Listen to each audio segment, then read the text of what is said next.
एक बार की बात है, एक विचित्र छोटे से गांव में लिली नाम का एक जिज्ञासु और कल्पनाशील बच्चा रहता था।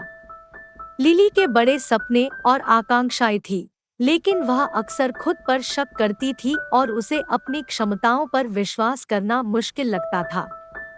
वह अन्य बच्चों को अद्भुत करतब करते हुए देखती थी, जैसे सुंदर संगीत बजाना या लुभावनी तस्वीरें बनाना, और वह सोचती थी, मैं ऐसा कभी नहीं कर सकती। एक धूप वाली सुबह, जब लिली एक छायादार पेड़ के नीचे बैठी थी, थोड़ा उदास महसूस कर रही थी, उसने देखा कि एक अजीबोगरीब जीव पत्तियों के पीछे से झांक रहा है।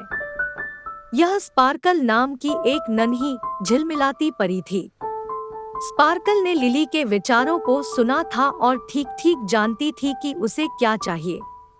उसकी आंखों में एक शरारती झिलमिलाहट के साथ स्पार्कल लिली के पास गई और बोली, नमस्कार प्रिय लिली, मैं आपकी शंकाओं को सुनने के अलावा और कुछ नहीं कर सकती। मैं यहाँ आपको खुद पर विश्वास करने का जादू खोजने में मदद करने के लिए हूँ। लिली की आंखें आश्चर्य से फैल गई। उसे अपने भाग्य पर विश्वास नहीं हो रहा था, एक वास्तविक जीवन की परी से मिलना। उत्साह से उसने पूछा, लेकिन मैं अपने आप पर विश्वास कैसे करूं जब मुझे यकीन नहीं है कि मैं काफी अच्छी हूं? स्पार्कल ने गर्मजोशी से मुस्कुराते हुए जवाब दिया, अपने आप में विश्वास करना एक बीज बोने जैसा है। आपको इसका पोषण करना है, इसकी देखभाल करनी है और इसे बढ़ते हुए देखना है। आइए एक साथ एक यात्रा शुरू करें और मैं आपको दिखाऊंगा कि कैसे। और इसलिए लिली और स्पार्कल रहस्यमय जंगलों और जगमगाते घास के मैदानों के माध्यम से एक करामाती साहसिक कार्य पर निकल पड़े। रास्ते में स्पार्कल ने अन्य बच्चों की कहानियां साझा की, जिन्होंने आत्मसंदेह का सामना किया और विश्वास की शक्ति से इसे दूर किया। वे एक युवा संगीतकार एलेक्स से मिले, जो शुरू में पियानो बजाने के लिए संघर्ष करता था। दृढ़ता और आत्मविश्वास के माध्यम से एलेक्स ने लगन से अभ्यास किया और अंततः एक शानदार संगीत कार्यक्रम का प्रदर्शन किया, जिसने सुनने वाले सभी के दिलों को छू लिया। इसके बाद उनका सामना माया से हुआ, जो एक महत्वाकांक्षी कलाकार थी, जो अपने चित्रों के बारे में अनिश्चित महसूस करती थी। हालांकि अपनी अनूठी शैली में समय और विश्वास के साथ माया की कला उनकी आंतरिक दुनिया की अभिव्यक्ति बन गई, उनकी कल्पना की सुंदरता पर कब्जा कर लिया और दूसरों को प्रेरित किया।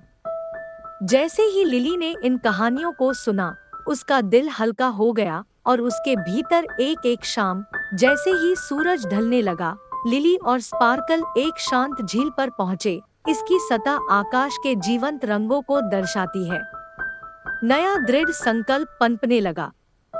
उसने महसूस किया कि हर किसी की अपनी विशेष प्रतिभा होती है, जिसे खोजे जाने और पोषित किए जाने की प्रतीक्षा है।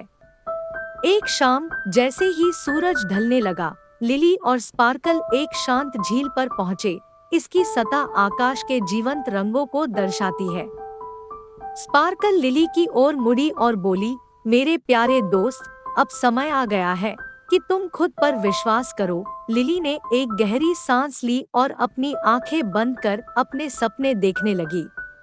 उसने विजय की उन सभी कहानियों को याद किया जो उसने सुनी थी। हर समय वह दृढ़ रही और छोटे छोटे तरीकों से सफल हुई।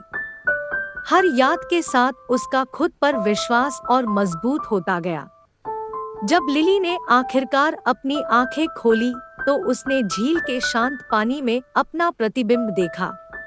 प्रतिबिंब ने एक दृढ़ निश्चयी और आत्मविश्वासी लड़की को दिखाया, जो अपनी अनूठी प्रतिभाओं को अपनाने के लिए तैयार थी। उस दिन से लिली ने अपने आप में अटूट विश्वास के साथ अपने जुनून का पीछा किया। उसने अपने शौक का अभ्यास किया, नई रुचियों का पता लगाया और चुनौतियों का सामना किया। और थोड़ा थोड़ा करके लिली की प्रतिभा खिल उठी, जिसने उसके आसपास के लोगों को मोहित कर लिया। ग्रामीणों ने जल्द ही लिली के उल्लेखनीय परिवर्तन पर ध्यान दिया। वे उसकी कलात्मक कृतियों, उसकी संगीतमय धुनों और उसकी असीम कल्पना पर अचंभित थे। लिली दूसरों के लिए एक प्रेरणा बन गई, उन्हें यह सिखाते हुए कि खुद पर विश्वास असीम संभावनाओं को खोल सकता है। और इसलिए प्यारे बच्चों, लिली की कहानी और उस जादुई यात्रा को याद रखें जिसने उसे खुद पर विश्वास करने का महत्व सिखाया। लिली की तरह आपके पास भी अपने सपनों को पोषित करने, अपनी प्रतिभा को अपनाने और असाधारण चीजें हासिल करने की शक्ति है। अपने आप पर विश्वास करें और आप जो हासिल कर सकते हैं उससे दुनिया चकित रह जाएगी। अगर आपको मेरी कहानी पसंद आई हो तो मेरे YouTube चैनल को सब्सक्राइब, लाइक, शेयर करना मत भूलना।